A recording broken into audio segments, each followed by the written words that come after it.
Listo, comenzamos. Bueno, la vez pasada terminamos de ver el lema de Borel Cantelli. Ahora vamos a ver un ejemplo de la aplicación de este lema. Entonces, ejemplo. Este ejemplo es un ejemplo muy famoso sobre un resultado probabilístico que ha salido en muchísimos lados. Se conoce como el ejemplo del mono escribiendo.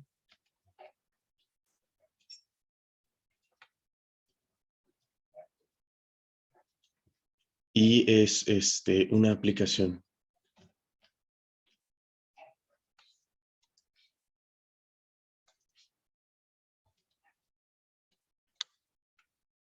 del lema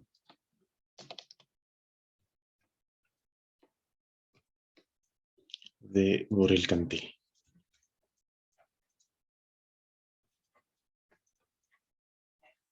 Les digo que este ejemplo es incluso hasta famoso. Seguro lo han escuchado tal vez en algún lado. ¿Qué es lo que dice el ejemplo? La idea es la siguiente. Nosotros tenemos un mono, tal cual, un chimpancé o alguna clase de simio, y está escribiendo en una máquina de escribir imaginaria y que es con ciertas características imposibles. Por ejemplo, lo básico de la máquina de escribir es que tenemos un teclado y este teclado posee M letras, ¿ok? Alguna cierta cantidad de caracteres en total.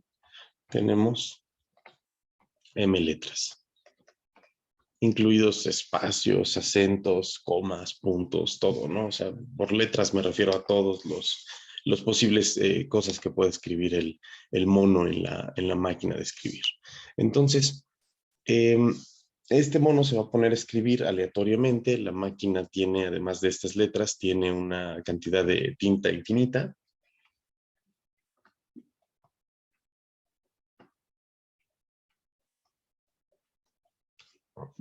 Ok, esto es importante y también tiene papel infinito.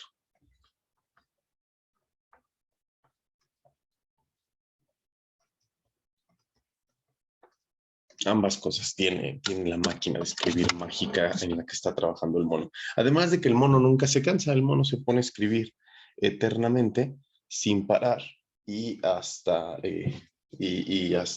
incluso es inmortal el mono, ¿ok?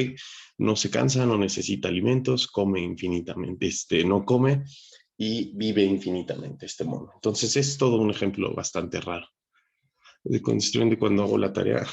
Sí, exactamente. Una descripción de ustedes realizando sus tareas. Por eso no les dejo yo tarea, por eso yo solamente les dejo guías de ejercicios. Entonces, se describen algunos eventos que suelen ser interesantes. Por ejemplo, A sub n es una sucesión de eventos todos iguales y la descripción de este evento es que el mono escribe una obra completa.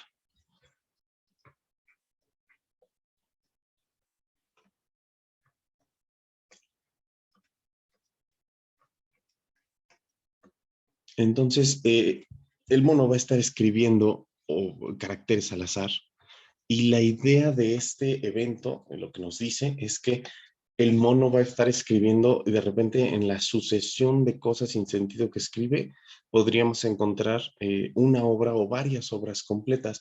Normalmente, tradicionalmente se describe este problema como que el mono escribe las obras completas de Shakespeare.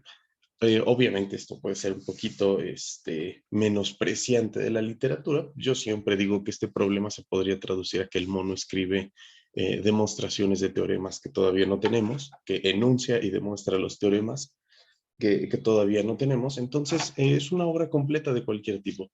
Puede ser literaria, puede ser matemática, puede ser de cualquier índole. Incluso obras no escritas, que tal vez el mono escriba una obra nueva que fascine al mundo, y esto puede ser simplemente por puro azar. ¿Cuál es la probabilidad de que esto ocurra?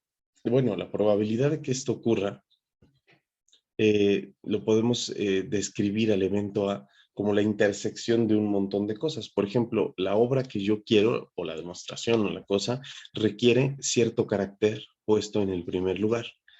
y después de ese otro carácter colocado en el segundo lugar y después otro carácter en el tercer lugar y así sucesivamente hasta que cubra el número de caracteres finales que hay en la obra que yo quiero. Esta N puede ser muy, muy grande.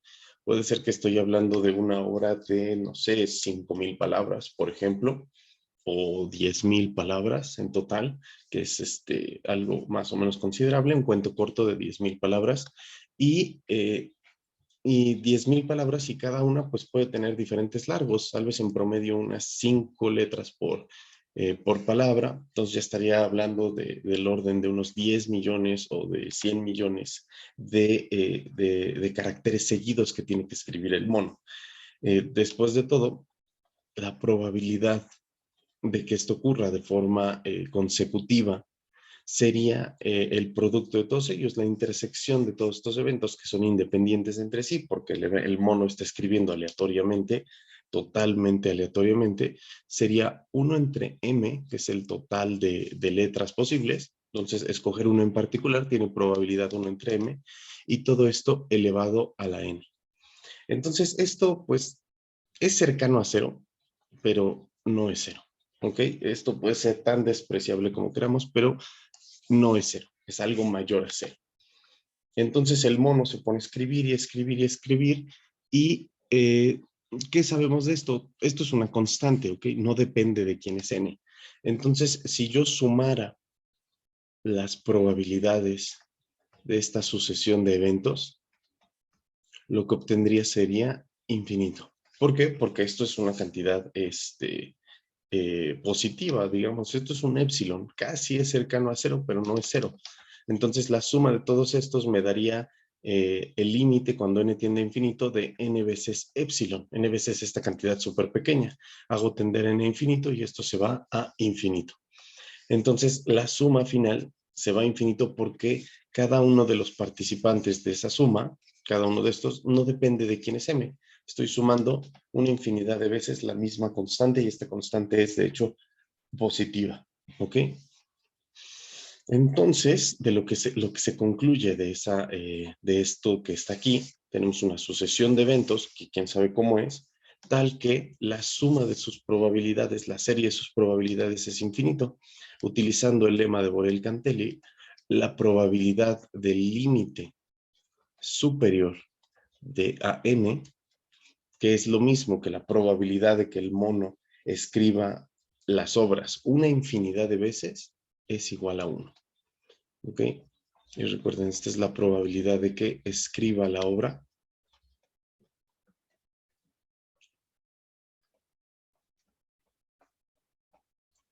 Una infinidad de veces.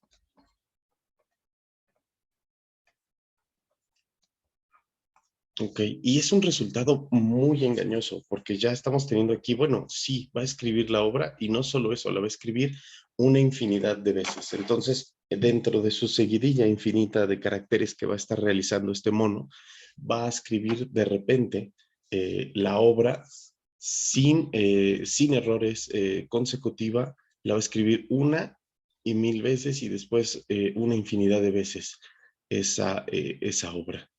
¿Ok? Entonces es un resultado que nos dice, sí, esto va a pasar.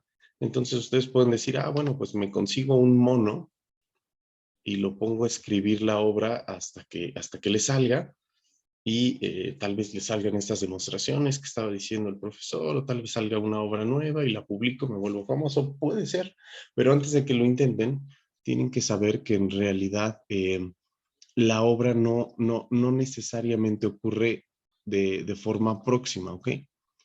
No puedo modificar esto. Ahí está.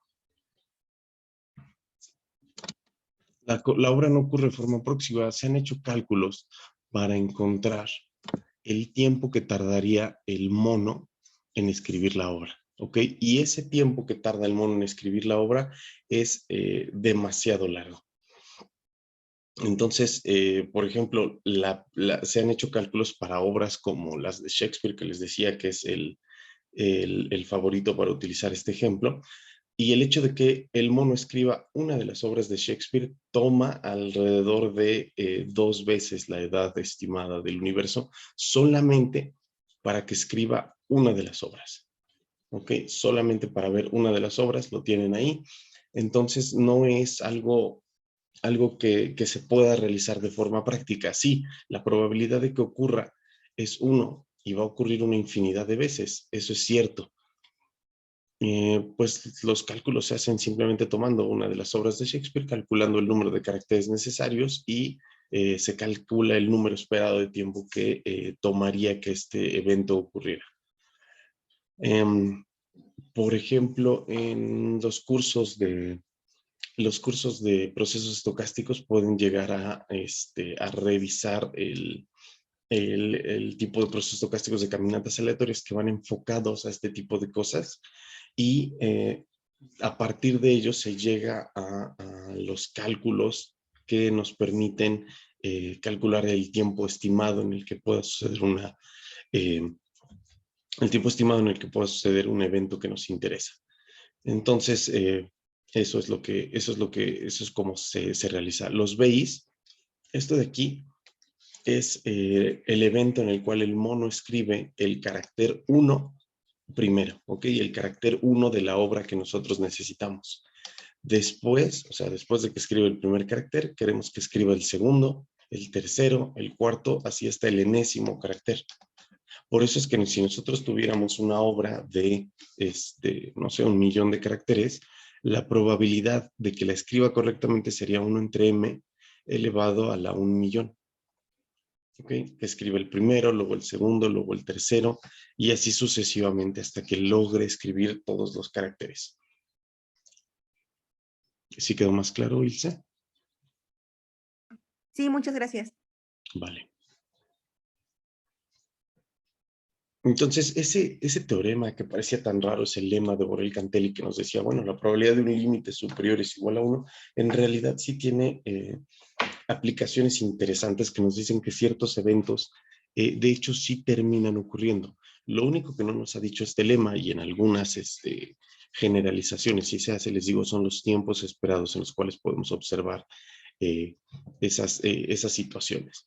Por ejemplo, aquí en el ejemplo con el señor Burns que tienen de este lado, él tiene una muy buena cantidad de monos, de hecho tiene 1.000 monos, lo cual reduce el tiempo de espera bastante. Digo, sigue siendo un tiempo de espera estimado que no va a alcanzar a ver él, pero en el sótano donde los tiene enjaulados son 1.000 monos. Eso ayuda un poco a mitigar el hecho de que el mono no se cansa, el hecho de que él es rico ayuda con la tinta infinita y el papel infinito, y me imagino que va cambiando de monos, lo cual ayuda a mitigar el tiempo esperado, pero necesitas algo del orden de millones y millones de monos para que esto pase, además de que desde luego estos monos pues probablemente no estén escribiendo aleatoriamente de forma uniforme, sino que sí estén seleccionando una cierta cantidad de caracteres que son los que necesitamos. Y otra cosa, por ejemplo, si nosotros nos pusiéramos a ver las obras de un cierto escritor, dependiendo del idioma, por ejemplo, si habláramos de Cervantes, el, el, la escritura en cierto idioma lleva cierta distribución específica, que no es necesariamente la uniforme. Entonces, para que la uniforme en una seguidilla de caracteres te dé la distribución de otro idioma, puede ser el español, el inglés o el francés o lo que sea, que tienen distribuciones específicas de los caracteres, tomaría aún más tiempo, que es una cosa muy complicada. En escribir la obra, si no se sabe cuánto tiempo tarda en escribir un carácter. Justamente, digamos, se pone un tiempo específico, Raúl, para cada carácter, digamos, en cada carácter se toma un segundo o medio segundo y después de eso se calcula cuántas, no es que no se calcule exactamente el tiempo, sino cuántos caracteres se tienen que escribir de forma consecutiva para que se logre esto. Finalmente es como cuántos intentos hizo el mono de escribir un carácter para llegar a esta conclusión y después se le da un tiempo específico en el que se calcula el carácter. Para modelar esto, te digo, se le da un tiempo como de un segundo, tal vez una décima de segundo para cada carácter y de ahí en adelante. Entonces, ahorita a nosotros no nos interesa, en realidad nada más para el ejemplo les quería mostrar que justamente la probabilidad de esto es igual a 1, pero cuando se realizan los cálculos correctos de esto, pues para el tiempo esperado se da se acuerda una cantidad de tiempo que le toma escribir cada carácter. Bueno, esa es la aplicación y ahora vamos a pasar a la siguiente parte del capítulo, que son los vectores aleatorios.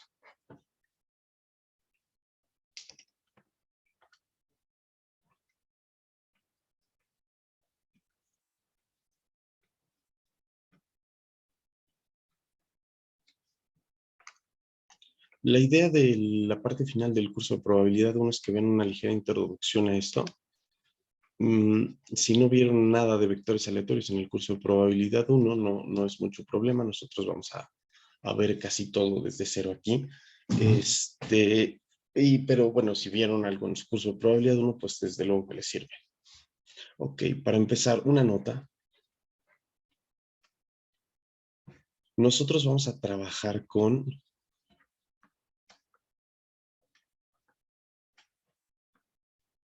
la sigma álgebra de Borel en R2. ¿Okay? Que recuerden que esto es lo mismo que la sigma álgebra generada por la sigma álgebra de Borel de R cruz ella misma. ¿Okay? Entonces, esta sigma álgebra de Borel es con la que se trabaja en todo momento aquí en vectores aleatorios. Ahora, la definición.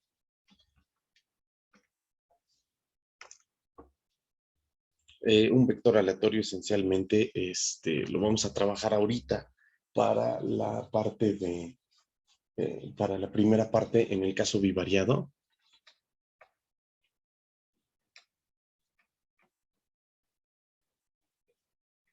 Ok, vectores aleatorios de dimensión 2. Después haré un pequeño análisis rápido de cómo se generalizarían todos estos resultados. Entonces, la definición que voy a poner aquí es la de un vector aleatorio. Primero comenzamos, como siempre, en nuestro espacio de probabilidad. Omega, la sigma álgebra, y P, un espacio de probabilidad. Y nosotros decimos que una función cualquiera a la cual llamamos X, pero ahora en vez de una sola X voy a poner una X con una doble raya, ¿ok? Para denotar que es algo multivariado. Y esta es una función que toma valores en omega y va a dar a los números reales en R2. ¿Ok? Entonces decimos que una función que va de omega a R2 es un vector aleatorio.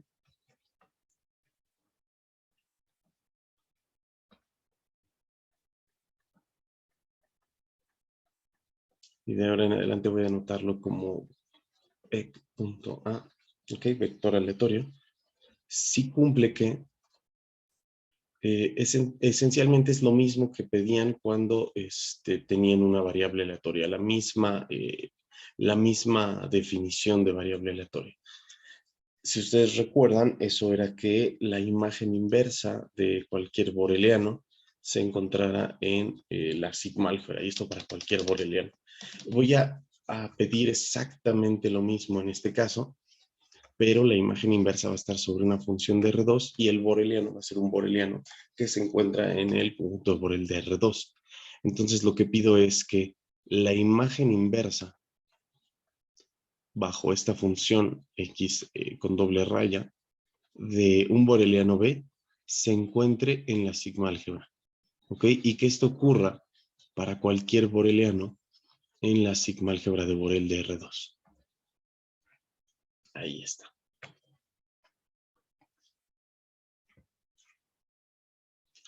Esta definición, como les digo, pueden verlo, es la misma definición que vieron en el curso de probabilidad 1 de lo que significa una variable aleatoria.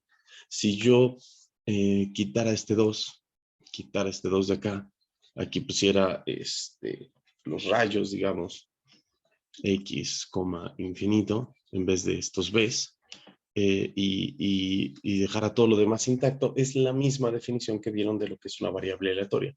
Exactamente la misma. Y de hecho podría dejar los rayos, podría decirle a mi conjunto a mi X, que las imágenes inversas no las tomara sobre todos los borelianos, sino que las tomara sobre rayos de esta forma, algo así como X, coma infinito, cruz, Y, infinito, y que lo tomara para cualquier X y cualquier Y, y que esto se encontrara en la imagen inversa de este rayo generalizado, este semiplano, se fuera a la sigma álgebra. Entonces, sí podría hacerlo de esa forma. Ahorita es mucho más cómodo solamente quedarme con los conjuntos de Borel y ya está, ya los definimos y ya los podemos utilizar sin ningún problema. ¿Vale? Entonces, esta es la definición de variable aleatoria más generalizada, lo que es un vector aleatorio en R2.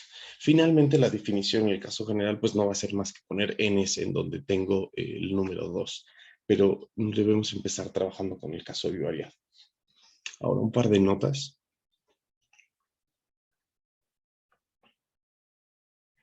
O primero, la función esta x, el vector aleatorio,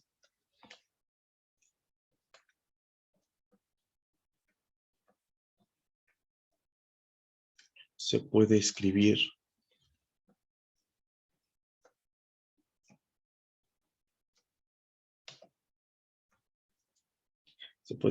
de varias formas. Puedo poner x con doble raya. Esto es lo mismo que poner un vector de dos variables aleatorias. O un vector de varias x's. Por ejemplo, la variable x1 y la variable x2. Estas son las formas comunes en las que voy a estar escribiendo a mi vector aleatorio. Entonces, en ese caso, si nosotros tenemos que x es un vector aleatorio descrito de esa forma, así como x1, x2, entonces x1 y x2 son variables aleatorias de las normales, de las que ya conocemos.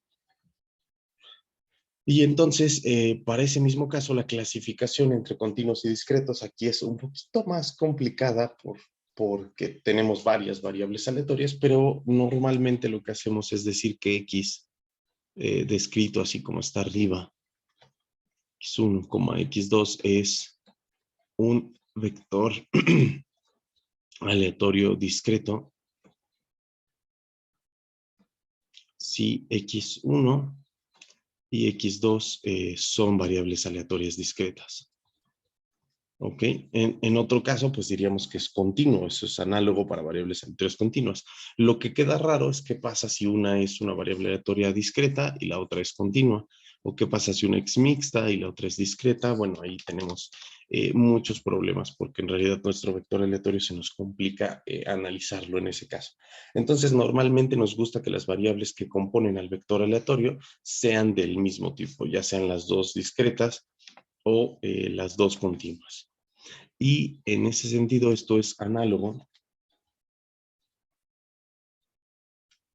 para continuas. Ok, en el caso continuo, pues tenemos lo mismo, es un vector aleatorio continuo si ambas variables que componen al vector son variables aleatorias continuas. Como les digo, a veces resulta que en el análisis que estoy haciendo o en el experimento que voy a analizar, sí pasa que tenga una de un tipo y otra de otro tipo, pero lo común es que trabaje con dos variables del mismo tipo, o dos discretas o dos continuas, ¿vale? No es común que tenga una discreta y una continua o tipos mezclados de esa forma. Entonces, normalmente nosotros nos vamos a quedar solo con esto. Bueno, ahora otra definición. Cuando definimos variable aleatoria, lo primero que hacemos después de eso es definir a la función de densidad de probabilidades, que es lo que vamos a hacer ahorita. Entonces, esta definición es la función de densidad conjunta de un vector aleatorio.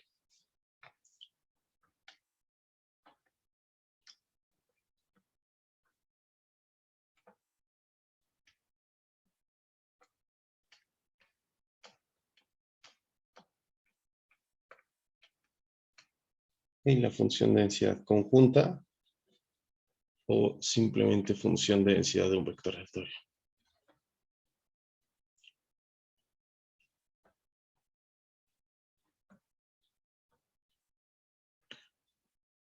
Siempre que coloco esto de conjunta, me refiero ya directamente a que estoy hablando de varias variables aleatorias. Esa es la idea de un análisis conjunto, una función de densidad conjunta. O puedo decir la función de densidad de un vector aleatorio. En ese caso se entiende que es de varias variables y es una cosa conjunta. Y tenemos dos casos. Primero, el caso discreto.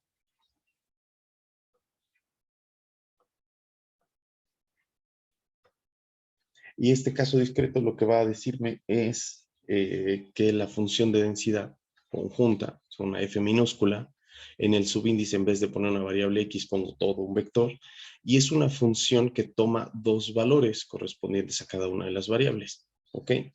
Y lo que hace es decirme, bueno, esto es igual a la probabilidad, caso discreto, de que mi vector x tome el valor x, y, ¿ok?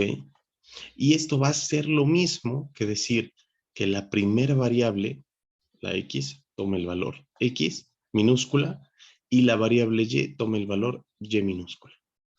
¿Ok?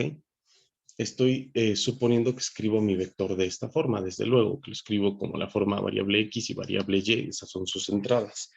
En general, bueno, esta es una buena forma de entenderlo. Tengo un vector y estoy calculando la probabilidad de que ese vector tome un punto. Pero la probabilidad de que ese vector tome este punto en el plano es lo mismo que su primera coordenada tome el primer punto y su segunda coordenada tome el segundo punto. Al poner esta coma que está aquí nos estamos refiriendo a intersecciones, ¿ok? Es la intersección de que pase este evento y pase este al mismo tiempo. Y el caso número 2, el caso continuo,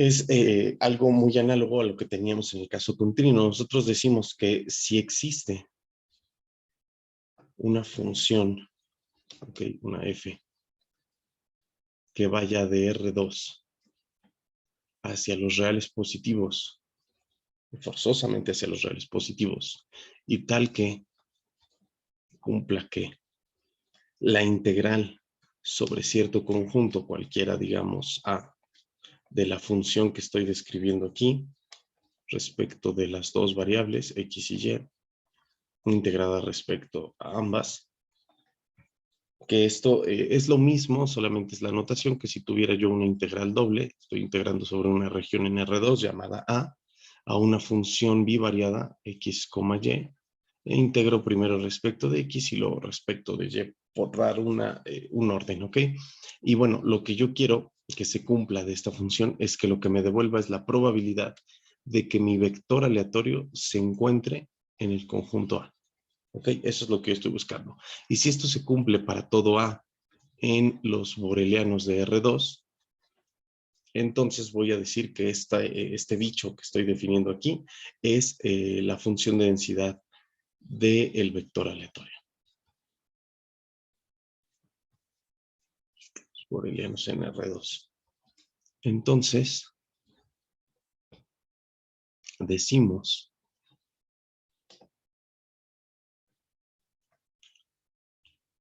que F, que es lo mismo que F sub X con doble raya, es la función de densidad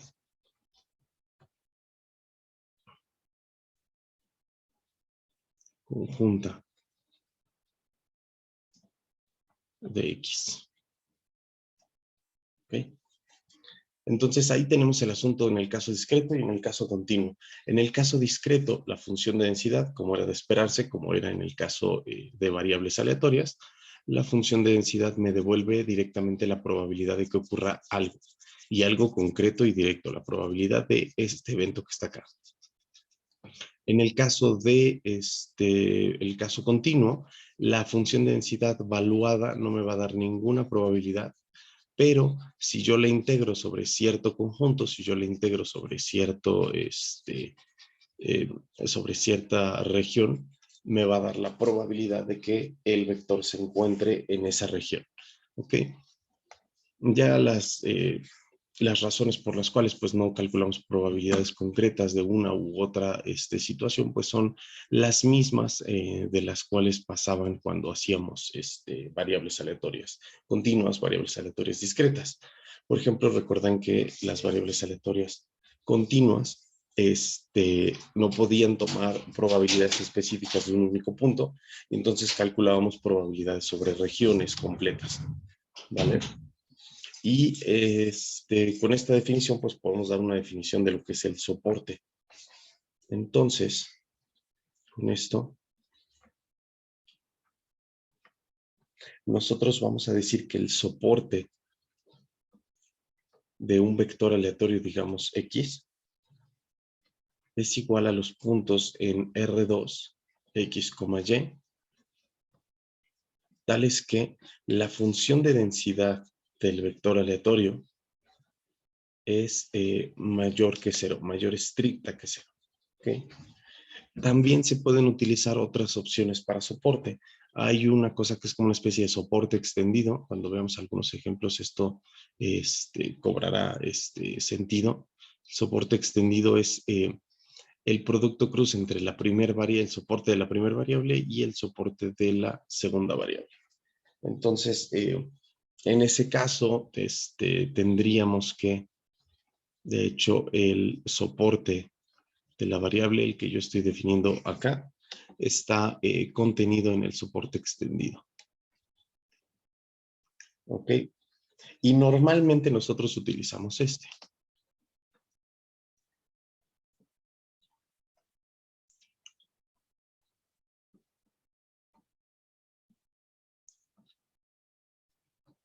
Normalmente utilizamos este porque va a ser el más fácil de definir, de trabajar directamente. Ok, veremos, bueno, verán después con su ayudante algún ejemplo de soporte y soporte extendido para el caso de una variable aleatoria discreta. Nosotros vamos a comenzar con una proposición sobre las propiedades de la función de densidad para ambos casos. Y sus propiedades son exactamente las mismas propiedades que se ven para una función de densidad en probabilidad 1. Lo primero es que la función de densidad de cualquier variable aleatoria, aquí es un vector aleatorio, la función de densidad es mayor o igual que 0 para todo punto en R2. Entonces, para cualquier punto que nosotros digamos, resulta que la función de densidad es positiva.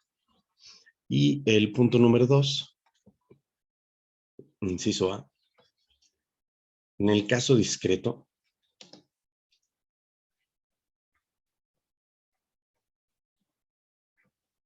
en el caso discreto voy a tener que la suma sobre todos los valores de la función de densidad de probabilidades conjunta es igual a 1. ¿Ok? Y esta suma es sobre, déjame reescribir esto. En el caso discreto lo que digo es que la suma de la función de densidad conjunta en el punto XY es igual a 1 siempre y cuando esté sumando sobre todos los puntos X y Y que estén en el soporte del vector aleatorio. ¿Ok? Y, inciso B, en el caso continuo, pasa algo análogo. La integral sobre todo R2 de la función de densidad de probabilidades conjunta, integrada respecto de ambas variables, X, Y, es igual a 1. Podría yo integrar sobre el soporte correspondiente, pero en el caso continuo, recuerden que nos conformamos con integrar sobre todo R.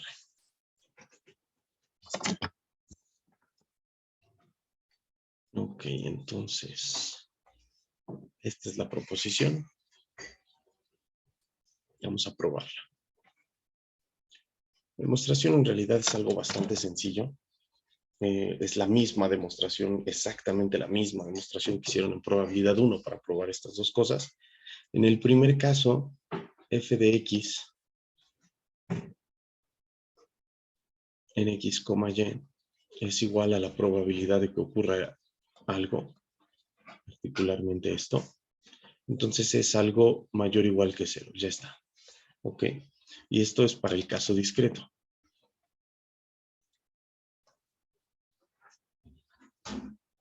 En el caso discreto lo probamos diciendo que esta función es una probabilidad y por lo tanto la probabilidad es mayor o igual que 0.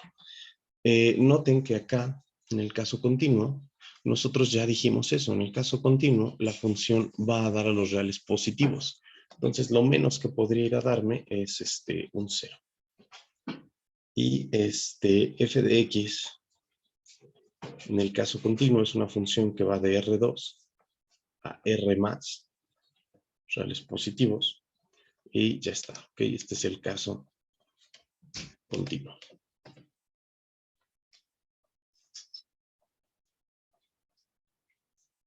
Y listo. Entonces, por lo tanto, pues bueno, ya probamos la primera parte, ya probamos el punto número 1 y ahora el punto número 2. Inciso A. Primero esta suma, la suma sobre el soporte, puntos x, y que se encuentran en el soporte del vector aleatorio de la función de densidad de x del punto x, y. Esta suma se puede reexpresar como una doble suma. Okay, una forma de expresarla es la suma sobre los valores de x en el soporte de x, de la suma de los valores de y en el soporte de y, de la función de densidad en x, y. Y esto de hecho es lo mismo que calcular la suma general sobre todos los valores del soporte x, y dentro del soporte del vector aleatorio de la probabilidad de que la primer variable tome el valor x minúscula y luego la segunda variable tome el valor y. ¿Ok? Y entonces si analizamos qué es esta probabilidad, sobre todo el soporte, esto sería lo mismo que la probabilidad por el hecho de que todos estos son eventos ajenos, estamos tomando la suma de un montón de eventos ajenos. Esto es lo mismo que la probabilidad de que la variable x se encuentre en su soporte y que la variable y se encuentre también en su soporte. O que todo el vector aleatorio se encuentre en su soporte, lo cual tiene probabilidad 1. ¿Okay? Misma demostración que hicieron en el caso de variables aleatorias. Ahora, inciso B. El inciso B de la parte de las integrales es lo mismo. Nosotros vamos a decir que la integral sobre todo R2 de la función de densidad del vector aleatorio x, y, integrado respecto de ambas variables, que recuerden es lo mismo que la doble integral sobre R y luego sobre R de f de x en x, y, integrado respecto de x, integrado respecto de y. Hay una cosa muy agradable aquí. Esta es una función de densidad de probabilidades. Sabemos que la integral completa, ahorita nada más lo voy a colocar aquí. Esto es lo mismo que la probabilidad de que el vector aleatorio se encuentre, digamos, en R2. Y la probabilidad de que eso ocurra es igual a 1, porque pues toma algún valor dentro de R2 y ya acabamos. Pero ya que podemos probar esto, ya que tenemos esta parte, digamos, esto es totalmente innecesario ponerlo aquí en la prueba. Puedo pasar de esta integral. Puedo pasar de esta integral directamente a decir que esto es la probabilidad de que esto ocurra y bueno, pues esta probabilidad es igual a 1 y ya terminar con la prueba. La parte intermedia que estoy escribiendo, esto de la integral respecto a una variable y luego la integral respecto a otra variable, podría quitarlo, no es necesario, pero es importante que sepan que puedo integrar así y de hecho cambiar los órdenes de integración sin ningún problema.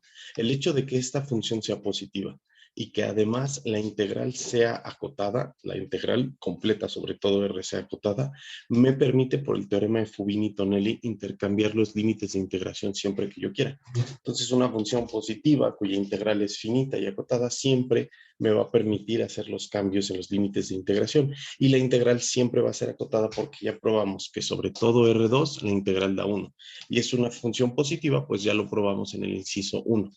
Entonces, siempre que se quiera, se pueden hacer los cambios en los, cambiar los órdenes de integración. Siempre pueden cambiar los órdenes de integración, siempre que chequen cuáles son las consecuencias de hacer ese cambio en el orden de la integración. ¿Alguna duda? Profe, en el 2A, ¿podría repetir cómo pasamos de la suma de XY que pertenece al soporte de X a la siguiente igualdad? ¿Te refieres a esta? No, sobre ese mismo renglón hasta el final. ¿Esta y esta? No, esa y la de abajo. O sea, de esta a esta de acá. Ajá, sí. Ok. Esto funciona muy parecido a lo que hacen en probabilidad 1. Digamos, en realidad, recuerda que si tienes conjuntos ajenos, la probabilidad de la suma de estos conjuntos, digamos, desde igual a 1 hasta n, termina siendo la probabilidad de la unión. Es una de las propiedades que ustedes hacen, revisan y demuestran en el curso de probabilidad 1. Siempre y cuando estos conjuntos sean ajenos, es decir, para cualesquiera a i y a j, la intersección es igual al vacío. Entonces, esto es una de las propiedades fundamentales de la probabilidad. Aquí lo que te están diciendo es que tienes un montón de conjuntos ajenos. Entonces, ¿cuál es la probabilidad de que x sea igual a x1, de que x sea igual a x2? Y estos son los eventos, a1, a2, a3, probabilidad de que x sea igual a x3, y así sucesivamente todos. Ahora, la unión de todos estos es el soporte de x, porque justamente te estás moviendo en el soporte.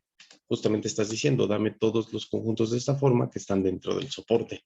Entonces tomo un montón de conjuntos ahí, son ajenos, porque no puede pasar que x tome el valor x1 y al mismo tiempo, ¿ok? Y a la vez x tome el valor de otro valor del soporte, x2. Esto no pasa, es en sí una función, entonces toma valores distintos cada vez. Por lo tanto, tengo un montón de conjuntos ajenos, todos estos, y la probabilidad de todos estos conjuntos que son ajenos y la suma de las probabilidades, me da la probabilidad de la unión. La probabilidad de la unión sería la probabilidad de que se encuentre en alguno de todos estos. Se encuentre en este, o en este, o en este, y eso es la probabilidad de que se encuentre en algún lugar del soporte. No es lo mismo que con las intersecciones son vacías. ¿Sí quedó más claro? Sí, profe, gracias. ¿Alguien más?